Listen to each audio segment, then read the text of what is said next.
गाड़ियां कैसे चोरी होती हैं, गाड़ियों की रैकियां किस तरह से की जाती हैं और आप इन क्रिमिनल एक्टिविटीज से किस तरह बच सकते हैं। कुछ आपको ट्रिक्स बताऊंगा, ना तो आपकी गाड़ी चोरी होगी ना आपका फोन चोरी होगा, इंशाल्लाह ताला पूरी कोशिश करेंगे। बाकी जान माल अल्लाह के हाथ में है, उसकी हिफाजत। तो इंशाल्लाह ताला चलिए शुरू करते हैं। हमारा जो प्रोग्राम है क्रिमिनोलॉजी, इसमें हम बहुत सारी वीडियोस बना रहे हैं, तो आज एक और वीडियो के साथ आपके साथ शामिल हुए हैं। अच्छा गाइज, ये जो गाड़ियां चोरी होती हैं, जरा गौर से सुनना है आपने। आप मिसाल के तौर पे आप रह रहे हैं जौहर में, ठीक है, आप जौहर में रह रहे हैं और आप किसी काम से दौराजी चले गए, ठीक है, आप दौराजी चले गए, आपने वहां गाड़ी खड़ी की, आप किसी काम से किसी शॉपिंग मॉल में चले गए अंदर। जब आप बाहर आए तो आपने देखा आपकी गाड़ी नहीं। अब एक आम आदमी के जहन में क्या आएगा, यार मैं घर से निकला हूँ, यहाँ आया हूँ, मैंने गाड़ी अभी पार्क की है, मैं शॉपिंग मॉल के अंदर गया हूँ, वापस आया हूँ, मेरी गाड़ी चोरी हो गई। एक आम आदमी तो यही सोचेगा ना। अच्छा, इन सब चीजों को सोचने के बाद आपके जहन में सिर्फ एक बात आती है कि यार मैं कंप्लेन करवाता हूँ, या आगे पीछे इधर उधर आप अपने कामों में लग जाते हैं, उसके बाद के जो काम होते हैं ना। लेकिन कुछ चीजें हैं जो आप मिस करते हैं, वो मैं आपको बताऊंगा। वो चीजें जब मैं आपको बताऊंगा तो आपके मामलात हल हो जाएंगे इंशाल्लाह ताला, या उसके करीब करीब मामलात पहुंच जाएंगे। जब आपकी गाड़ी चोरी हो, बाइक हो, गाड़ी हो, कोई भी चीज आपकी चोरी हो, तो आप सिर्फ ये सोचें कि मैं घर से निकला, दौराजी पहुंचा और मैंने गाड़ी खड़ी की।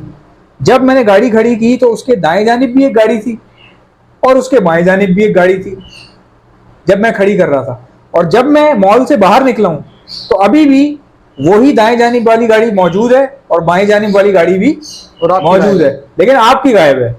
तो इसका मतलब ये है कि आपकी गाड़ी बहुत पहले सिलेक्ट हो चुकी है, और ये आपकी वहां नहीं हुई है, ये आपके घर से सिलेक्ट हुई है। ये बात बिल्कुल सही। ये गाड़ी जो है, ये गाड़ी आपकी या मोटरसाइकिल जो है, ये आपके रेजिडेंशियल एरिया से सिलेक्ट हो चुकी है। ये 5-6 हफ्ते पहले ही गाड़ी सिलेक्ट हो जाती है। देखिए मैं आपको बताता हूँ, आपके इलाके में कुछ लड़के, कुछ इस तरह के मशकूक लोग होते हैं जो कि ड्रग्स वगैरह में इन्वॉल्व होते हैं। ये रैकी के लिए इस्तेमाल होते हैं, इंफॉर्मेशन को ट्रांसफर करने के लिए इस्तेमाल होते हैं, और यही वजह है कि इनके घर में आटा लाने के पैसे हों या ना हो, लेकिन नशे वो पूरे करते हैं। क्योंकि ये नशे वो खुद नहीं पूरे कर रहे होते, बल्कि कोई उनसे करवा रहा होता है। और ये पूरी रैकी होती है जो कि ड्रग्स के थ्रू करवाई जाती है, कि किसके पास मोहल्ले में कितने पैसे हैं, किसकी कितनी गाड़ियां हैं, किसकी नौकरी किस तरह की है, किसके पास कितना पैसा है। तो ये पीने पिलाने वाले लड़के जो होते हैं, ये प्रॉपर रैकी का काम कर रहे होते हैं और ये इन्फॉर्मेशन ट्रांसफर कर रहे होते हैं। क्योंकि इनमें इतनी हिम्मत नहीं होती कि आपकी गाड़ी जाके चोरी करें। इनका काम जस्ट ये होता है कि इनको किसी ने ड्रग्स दी, इन्होंने पी ली और उसके बाद बदले में उसको बता दिया कि फलाना बंदा है, उसके पास ये चीज है, उसके पास वो चीज है। अब जो गाड़ी आपकी आज चोरी हुई है, आपको मैं गारंटी देता हूं कि ये 6 से 7 दिन पहले गाड़ी आपकी सिलेक्ट हो चुकी है, आप ही के मोहल्ले से। अच्छा, मैं ये बता, इसमें क्या इशू होता है? इसमें सबसे ज्यादा मेन किरदार ये होता है कि कभी जो है ना अपने आप को जो है ना शो नहीं करो। सही बात है। ये क्यों बड़े बुजुर्गों की कहावत है कि यार सादे बन के रहो, सादे बन के जीने में जो मजा है ना, वो लग्जरी लाइफ में नहीं है। देखो, दिखावा कभी नहीं करो कि मेरे पास इतना है, मेरे पास ये भी नुकसान उठाता है। आज का दौर ऐसा है कि सही बात है, सही बात। अपने आप को ऐसे दिखाओ कि सादा, यार हम है ही नहीं, ये नहीं। अब देखो एक बात बताओ भाई, आप हो, अब मैं हूँ, मेरे पास ये सादा सा मोबाइल है, मैं चाहो अच्छा मोबाइल नहीं से ले सकता हूँ। मेरे पास था पहले, शौक थे, मैंने रखे, आईफोन भी रखे, सब कुछ रखा, सैमसंग भी रखा, हर तरीके की चीजें करी, शौक करके पूरा करके छोड़ दिया। लेकिन जब अकल आई कि भाई काम ये भी वही कर रहा है, काम वो भी वही कर रहा है, क्यों वही इसको अपग्रेड करूँ। चलो आपका शौक है, शौक पूरा करो, लेकिन घर में रख लो, बाहर जाने की जरूरत है। लोगों से, हर किसी को जो है ना, देखो अब किसके दिमाग में क्या है क्या नहीं, कौन किस डिप्रेशन में, कौन किसके साथ मिलता है, किसके साथ घूमता है, ये आपको पता नहीं है। किसी का चेहरा आप नहीं, मतलब नहीं पढ़ सकते कि क्या उसके दिल में क्या चल रहा है। तो कोशिश ये करें कि लोगों से अपने जो है ना इनकम, कितनी इनकम सोर्स है, कभी अपनी तनख्वाह या कितनी इनकम आपकी अर्निंग हो रही है, ये कभी किसी से शेयर ना करेंगे, ठीक है। कभी ये सब चीजें किसी को ना बताएं कि भाई अभी लोग जो हम लोग ही जैसे ये बर्ड्स हॉबी में भी है कि यार हम लाखों कमा रहे हैं, ये कर रहे हैं, आज देखो क्या है, सब सर पकड़ के बैठे यार, नहीं यार अब वो नहीं हो पा रहा। तो ये चीज नजर भी लगती है, और दूसरी चीज के साथ ये भी है कि लोग हसद करते हैं, हसद भी करते हैं। और अपनी इनकम कभी किसी को शो ना करना, अपना कोई अपनी तरक्की ना शो करें, अपनी प्लानिंग्स ना शेयर करें। और यही होता है कि इंसान के 2 चीज, एक होता है क्या नाम है मिशन, एक होता है विजन। ना अपना मिशन किसी को पता है, ना अपना विजन किसी को पता है। सही बात। ये आपके दिमाग में, अपने दिमाग में रखे हैं। हाँ, क्योंकि ये आपके है ना, आपका विजन जो है वो आपका है, आपका प्लान जो है ये आपका, ये आपके लिए, ये किसी दूसरे तीसरे के लिए मशवरा देना चाहे दे दें। हाँ, मशवरा किसी को दे रहे हैं वो एक अलग बात है। किसी को गाइडलाइन चाहिए, जैसे हम लोग भी शेयर करते हैं अपनी वीडियोस में भी, ये किसी को मतलब बर्ड्स के हवाले से कोई, मतलब किसी प्रॉब्लम्स आ जाए बंदा है कि कोई बर्ड्स बीमार हो जाए तो हम उसमें एक्सपीरियंस में शेयर करो तो वो चीज़ एक अलग है। लेकिन कितनी इनकम है, क्या है, किस बर्ड्स की क्या प्राइस है, आपने कितने में उठाया था ये भी नहीं पता है। सही बात। जो मार्केट वैल्यू जिसकी चली वो पता है, और जो आपकी कोई भी चीज़ आप परचेज करो तो आप दिखावा नहीं करो, उसमें आप नुकसान उठा दो। अभी लोग बताओ क्या करते हैं, मेरे भी काफ़ी ऐसे दोस्त हैं जिनके ऐसी चीज़ हो चुकी है, बाइक पे बाइक ली, ये ली, वो ली, अबे ये वो बाइक खाए, अबे यार चोरी हो गई हो, अब वो मोबाइल लिया छिन गया ये। अच्छा, मोबाइल का ये सीन है कि स्ट्रीट क्राइम तो देखें, ये तो रह की ये नहीं कह सकते इस पे तो वही होता है इसमें तो ये है कि चलते हुए जा रहे हैं, आ रहा है लूटता हुआ वो लूट भी जा रहा है। आप अगर शिकार में रास्ते में आ गए तो आप भी रास्ते में आ गए वो। लेकिन ये गाड़ी बाइक ये जो छिनती है, चोरी होती है, ये प्रॉपर रैकी से, ये तो प्रॉपर प्लान होता है। और इसमें भी ये नहीं होता, देखिए गाड़ी हमेशा ध्यान में रखिएगा कि आपके अगर नॉर्मल लोग कहते हैं यार मेरी तो इतनी कोई खास गाड़ी नहीं थी, कोई खास बाइक नहीं, वो कुछ नहीं, वो उन केस में चोरी होती है कि मिसाल किसी वारदात में यूज की जाए, वारदात में इस्तेमाल करनी, हाँ वो उन चीज़ों में इस्तेमाल की जाती है। फिर उसमें ये होता है कि वारदात में इस्तेमाल करने के बाद फिर उसका एक मतलब स्क्रैप के रेट हाँ फेंका जाता है, और फिर वो ज़्यादातर मिल भी जाती चीज़ें। और जो फिर बोर्डेड गाड़ियाँ होती हैं जैसे कोई हैवी, वो फिर होती है कि चोरियों के कुल की, जैसे कि बाइक्स है, अब सुजुकी की 110 हो गई या GR 150 हो गई और GD। अच्छा मैं आपको उधर भाई एक मजे की बात बताऊं, लोग कहते हैं ना कि यार हमारे साथ क्यों हो गया ऐसा, या मैं तो बड़ा एहतियात करता हूँ मेरे साथ क्यों हो गया ऐसा। मैं आपको बताता हूँ एक, अब आप जरा गौर से सुने, आजकल ऐसे ऐसे लोग इस्तेमाल हो रहे हैं कि आपकी सोच होगी उजैर भाई, सहूलतकारी के अंदर सहूलतकारी होती है दो तरह की, एक होती है जानिबदारी, यानी कि आप ड्रग्स के अवज़, कोई बंदा है ड्रगी है, मवाली है, ऐसा आपके मोहल्ले में आसपास बैठने उठने वाला है, उसको बस ड्रग्स मिल जाए तो वो किसी को कोई भी इंफॉर्मेशन दे देगा, एक तो ये है। एक होता है अनइंटेंशनली बता देना, जैसे मैं जा रहा हूँ मुझसे किसी ने मुझे उधर कहाँ है, वहां बैठा हुआ, अब मुझे क्या पता कि वो क्या करने वाला है, मुझे क्या पता कि वो जवाब देता हूँ। ये एक बहुत बड़ी मिसाल है कि खतरनाक दुश्मन से ज्यादा खतरनाक बेवकूफ दोस्त होता है। ये बहुत बड़ी मिसाल है। हाँ, तो खतरनाक दुश्मन से ज्यादा जो ना खतरनाक बेवकूफ दोस्त होता है, इंसान को ज्यादा फंसवाता बेवकूफ दोस्त है। उसको हाँ। क्या किसके सामने बात करनी है, क्या करनी है, क्या नहीं है, वो बस मुंह में आता बोल दिया।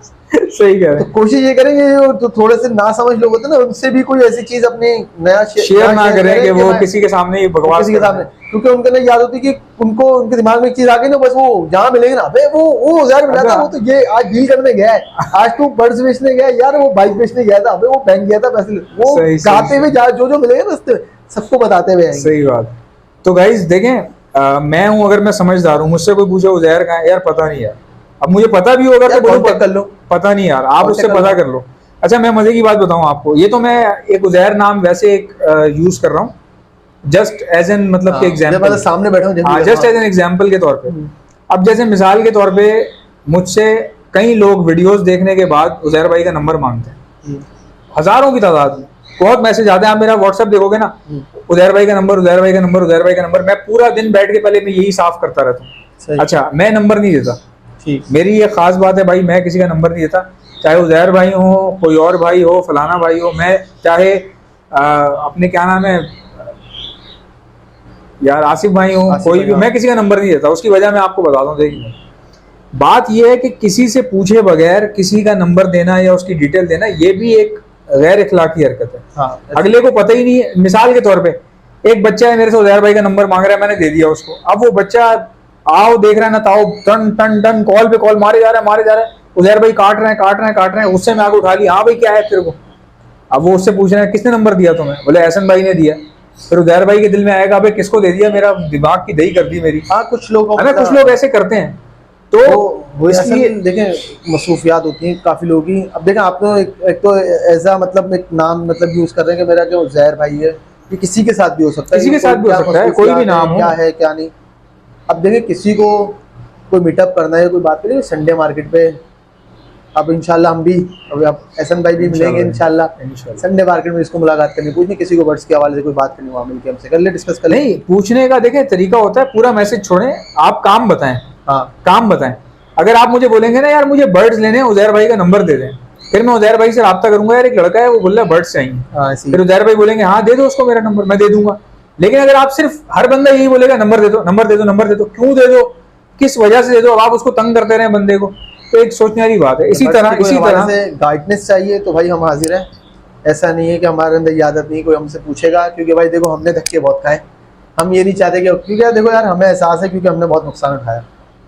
और मेरी जो सोच है कि भाई अपना जितना एक्सपीरियंस है शेयर करो, जितना सीखा उतना लोगों को बताओ, क्योंकि उससे बताने से मैं कोई नीचे नहीं होऊंगा, मुझे अल्लाह ऊपर लेके जाएगा और मजीद कामयाब करेगा। ये अपने आप की सोच है। अच्छा गाइस, मैं आपको बता रहा था कि सहूलतकारी दो तरह की होती है। एक होती है इंटेंशनल, यानी कि कोई बंदा आपकी इंफॉर्मेशन शेयर कर रहा है। एक होता है अनइंटेंशनल, बगैर सोचे समझे, कोई खाली दिमाग है, कोई आपका दोस्त है बावला सा, उसको कोई इस्तेमाल कर रहा है, या आपके पास काम करने वाले बच्चे हैं उनको कोई इस्तेमाल कर रहा है, उनसे पूछ रहा है। छोटे बच्चों से कभी कोई, जैसे मिसाल ये छोटे होते हैं ना, मतलब 10 साल के 8 साल के, ज्यादातर इन बच्चों से कोई अपनी जो है ना कोई ऐसी कोई खास इंफॉर्मेशन कभी शेयर ना करें कि मैं कब कहाँ जाने वाला हूं, क्या करने वाला हूं। छोटे बच्चों से होता है, क्योंकि अभी आप पहले तो हम लोग जब छोटे थे तो हमारे तो स्कूल में ये होता था कि टीचर वगैरह आते थे, हम स्कूल की अपनी लाइफ बता रहे हैं, कि मतलब कोई भी गलती हम करते थे, मारते पीटते थे, हम सुलझवा लेते थे। उसमें हम डर के मारे भी झूठ भी, मतलब सच भी कहते थे, और डर के मारे अपनी गलती जो होती भी नहीं थी वो भी एक्सेप्ट कर लेते थे। सही बात। लेकिन आज का मैंने एक चीज देखी है कि मतलब जो है ना स्कूलों में क्या चल रहा है कि वो क्या कहते हैं उसको यार डॉक्टर एक तरीके मतलब होता है ना, जैसे साइकोलॉजी होता है, एक होता है ना कि मतलब वो आपका एक माइंड चेक किया जाता है कि वो करा जाता है, क्या कहते हैं उसको, वर्ड याद नहीं आ रहा मुझे, वो काउंसलिंग। अब क्या हो रहा है आजकल के बच्चों की काउंसलिंग होती है कि बच्चा पढ़ क्यों नहीं रहा, पढ़ाई में उसका फोकस क्यों नहीं है, तो काउंसलिंग करते हैं टीचर्स की कि क्या रीज़न है, तो वो बच्चे फिर अपनी प्रॉब्लम्स शेयर करते हैं कि देखिए हमारे साथ ये है ये। तो काउंसलिंग का ये किरदार आज के दौर में ये आ गया बच्चों को, ये ना कि ज़्यादातर, क्योंकि बच्चा जो है ना हर चीज़ कैप्चर करता है, और आप कोई काम की चीज़ बोलोगे तो हर मतलब क्रिमिनल बंदा होगा ना तो उसको सबसे आसान तरीका बताऊँ क्या आएगा कि यार ये बच्चा, क्योंकि वो बच्चा कभी किसी को कुछ बताएगा नहीं, तो अपने बच्चों से भी आगे पूछा करो कि कोई आपसे अननोन पर्सन मिला, कुछ पूछा तो नहीं उसने, कोई ऐसी चीज़ तो नहीं, कोई, तो बच्चों के साथ ऐसे रह कर ट्रीट करा करेगा, उनकी भी काउंसलिंग आप खुद से किया करें कि डेली बेसिस में कौन मिला है आपसे, कौन क्या बात कर रहा था, तो वो भी चीज़ आपको याद आएगा कि हाँ यार कि ये बंदा आके हमारे बच्चे से या हमारे किसी जानने वाले से पूछ के कुछ गया, तो आपके दिमाग में एक बात क्लिक हो जाएगी कि अपने बच्चों की खुद से काउंसलिंग करें कि कोई अजनबी बंदा अगर इस तरह का सवाल कर रहा है, या तो कोई जानने वाला भी अगर इस तरह के इनअप्रोप्रिएट क्वेश्चन कर रहा है जो कि इस तरह के नहीं है, जो नहीं। मैं आपको एक मिसाल देता हूँ। मैं एक जगह पे पढ़ाता था, तो वो ट्यूशन मुझे किसी खातून ने लेके दी हुई थी। एक दफ़ा ना उस खातून ने मुझसे पूछा अचानक ही ना, कहती है कि एयरपोर्ट के रनवे पे एएसएफ की कितनी नफरी होती है। मुझे क्या पता। हाँ। आप सोचे तो सही। उसने मुझे बोला कि एयरपोर्ट के रनवे पे एएसएफ की कितनी नफरी होती है। बोला गवर्नमेंट ये मुझसे पूछ रही है। क्यों पूछ रही है? अच्छा, मैंने यूं करके देखा उसकी तरफ, मैंने कहा कि सदफ सब खैर तो है। मैंने कहा सब खैर तो है। कह रही है कि नहीं मैं वैसे ही पूछ रही। मैंने कहा मुझे कैसे पता होगा ये भाई, इतनी परफेक्ट और इतनी रेलेवेंट कह लें कि आप डिटेल मुझे कैसे पता होगी। कह रही हाँ, कहती है नहीं वो तुम्हारे अब्बू एसएफ में है ना, तुम्हारे अब्बू एसएफ में इसलिए पूछ रही हूँ। तो मैंने कहा अगर मेरे अब्बू एसएफ में भी हैं तो वो इतनी सेंसिटिव कंसर्न नहीं बनता, वो इतनी सेंसिटिव इन्फो तुमसे मुझसे क्यों शेयर करेंगे, या तुम मुझसे कैसे पूछ सकती हो। अच्छा डर गई, नहीं मैं तो वैसे ही पूछ रही हूँ। अब देखो उसका मकसद जो भी था, बेचारी का जो भी मकसद था, लेकिन दिमाग क्लिक किया फौरन। आपका हाजिर ना देता दिमाग, हाजिर ना देता दिमाग, मतलब ये वो इंफॉर्मेशन है जो एक गवर्नमेंट से बिलोंग करती है। जाहिर सी बात है, सेंसिटिव इंफॉर्मेशन है। सरकारी इदारों की तो पहली बात तो कोई अगर कोई डिपार्टमेंट कभी तो वो तो उसको सीधी सी बात है, कभी कोई ऐसा तो बेवकूफ़ नहीं होता हो, तो कभी ऐसी कोई अपने से रिलेटेड कोई चीज़ें या सियासी कोई मतलब या सरकारी इदारों की कोई, वो तो कभी भी शेयर नहीं करता। तो ये आपका ये था कि आपके पेरेंट्स ने आपको पहले से ये चीज़ पहले से काउंसलिंग की हुई थी, मेरे वालिद साहब ने मुझे सिखाया है। यही वजह से यही चीज़ आती है कि अपने बच्चों को खुद से टाइम के और अपने पास जो जैसे मिसाल है, कोई मिसाल अगर चोरी कहीं की भी हो सकती है कि गाड़ी बाइक घर में और क्या नाम है शेड में, हम लोग का तो एक बिजनेस में ऐसा ना कि मतलब तो वहाँ पे जो आपके काम कर रहा है या जो बंदा आपके मौजूद है, अब वो छोटी उम्र का, तो उससे आप पूछा करें कि बेटा कोई मिला तो नहीं था, कोई पूछता नहीं था, पढ़े। और ये तरीका तो मोहब्बत से तो बताया, प्यार से, हाँ प्यार से काउंसलिंग करें, और क्योंकि ताकि बच्चे आपसे शेयर करने से डरे ना। और जो ज्यादातर होता है कि शेड्स में ज्यादातर बच्चे लोग काम कर रहे होते हैं क्योंकि उनकी तनख्वाह लोग कम देने के लिए लेबर करवा रहे हो, तो वो उनसे ज्यादा पूछेगा। क्योंकि ये एक बात समझेंगे, बागो ऐसा भी होता है कि मतलब शेड में आपका मुखलिस बंदा होता है, ईमानदार होता है, या तो बेवकूफ होता है, वो इस्तेमाल हो जाता है। इस्तेमाल हो जाता है, इस्तेमाल हो बेवकूफ जाता होता है, या तो बच्चा होता है जिससे वो इन्फॉर्मेशन ले लेते हैं कि भाई ये, और ये आती है कि किसी बच्चे के सामने किसी बर्ड्स की कीमत नहीं बताए, कीमत नहीं बताएं, कीमत नहीं बताएं, उसको वैल्यू ना पता तो चले, उसको नहीं पता कि ये कितने की चीज है, उसको ये दिख रहा है ये तोता है। सही बात भाई, इतना बताएं हाँ। उसको, ये तो होता है बस। आप उसको ये नहीं बताइए ये इतने का है, सही बात। कभी भी उसको अमाउंट शेयर ना करें कि इतने का है, ये इतना सही बात। एक्सपेंसिव है। सो गाइस, आई होप कि आपको आज की वीडियो पसंद आई होगी। इंशाल्लाह मिलते हैं नेक्स्ट वीडियो में, इजाजत दीजिएगा, अल्लाह हाफिज़।